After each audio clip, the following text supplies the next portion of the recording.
In this recording, we're going to assess the contribution to functionalist and new right theories and research to our understanding of society today. Functionalism regards society as a stable, harmonious, integrated social system with social order and cohesion maintained by a fundamental value consensus.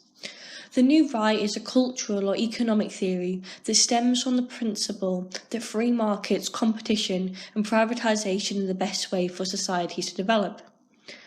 Functionalists believe that society is an organic analogy, so social institutions, for example, the family and religion, are analysed as part of the system.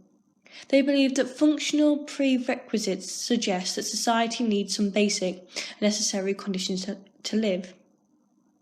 And functionalism is a positive theory, as it sees institutions as beneficial, which leads to an inbuilt conservative bias as it supports the current social arrangements. Durkheim believed that society has a reality over the individuals who are constrained by social facts. Beliefs and values are passed on from one generation to the next, hence social facts can be treated differently from social actors. Durkheim believes that there is a distinction between a cause and a function.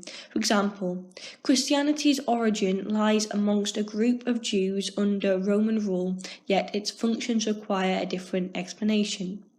Therefore, social facts have some usefulness because they serve some useful social end. Durkheim also argued that humans are driven by a selfish desire, but the development of a collective conscience regulates individual desires. As people's lives become more specialised, we have more danger of anomie developing, which could break down society if not checked by moral authority. So now we're going to move on and talk about Parsons, who believed that humanity is directed by passion and reason, and a moral commitment is essential. Value consensus underpins integration as it provides common goals and cooperation. Sociology should study the patterns of value orientation in society. Society has 4 functional prerequisites that are given to any society in order to survive. And you can remember his functional prerequisites in the acronym GALE, so goal attainment, adaptation, integration and latency. Parsons argues that social change is evolutionary as societies move from basic to complex forms. However, feminists would argue that patriarchals are passed down, and Marxists would argue that ruling class ideology is passed down, not consensual values.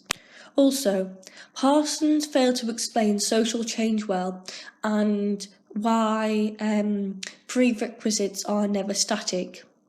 So, Merton has criticised the common functionalist beliefs by arguing that in large societies with many different religions, it could cause division rather than unity.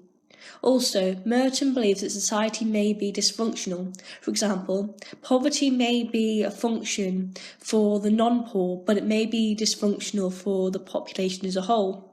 Also, Merton believes that no institutions are indispensable to society, and functions have a latent and manifest functions.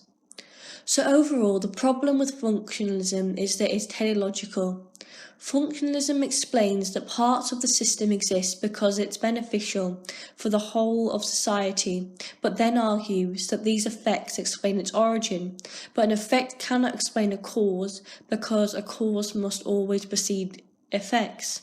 However, functionalists would come back at this and say that members of society unconsciously respond to social needs, and so they create necessary institutions. Also, it's difficult to argue what an institution's positive effects are. For example, how do we know what a healthy society looks like? There's also little evidence to support the consensus view, as Mann states that cohesion results precisely because there is no common commitment to core values. For example, if everybody was committed to achievement and education, then failure would result in a severe disorder. And interpretivists have argued that functionalism is deterministic as people create their own social world. And Marxists would argue that functionalists ignore conflict because it's the ruling class ideology that benefits and dominates. However, you could argue that functionalism is useful because assumptions can guide sociological research. For example, by seeing society as an integrational whole, all social institutions exist and have effects that can be studied. And functionalism has been adapted by modern sociologists such as the neo-functionalist movement or the New Right. So in terms of the New Right, it has been the most influential theory on society, and Murray believes that a black underclass developed in most US cities due to the welfare state being too generous as it eroded people's incentive to work. Also, Marsland argued there was a British underclass living from hand to mouth, and benefits should be abolished as people need liberating from the nanny state. And you can see some examples of New Right policies in education, such as New Vocationalism since 1998 and free schools from 2010, and also economic policies such as child benefit, which was frozen for 4 years, and the bedroom tax that was introduced. So overall, the New Right is useful because it gives the causes and gives solutions to poverty, and it shows the importance of individual responsibility.